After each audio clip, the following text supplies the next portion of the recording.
Beralasan tak punya uang untuk membeli rokok, membuat Heri Oktapriadi mencuri besi teralis jendela di SMA Negeri 12 Palembang. Tersangka kemudian tertangkap polisi dari Polsek Gandus Palembang setelah menerima laporan dari pihak sekolah. Dari keterangan polisi, tersangka yang belakangan diketahui penggali makam memanjat pagar sekolah, kemudian mencabut 3 bilah teralis jendela dan membawanya kabur. Hasil curian itu dijual tersangka ke pengepul barang bekas. Pelaku memanjat pagar kemudian mengambil 3 buah teralis pintu jendela dengan cara menarik dan memaksa, membongkar kemudian setelah itu pelaku berhasil diamankan ketika tanggal 26 Desember 2022. Kemudian ada pun barang buktinya ini 3 buah teralis besi.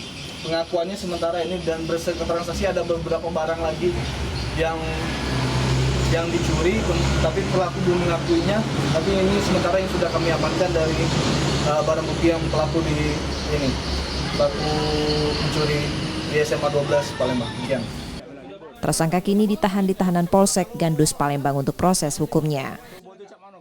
Reski Oktora, Muklas Diferensial, Kompas TV, Palembang, Sumatera Selatan.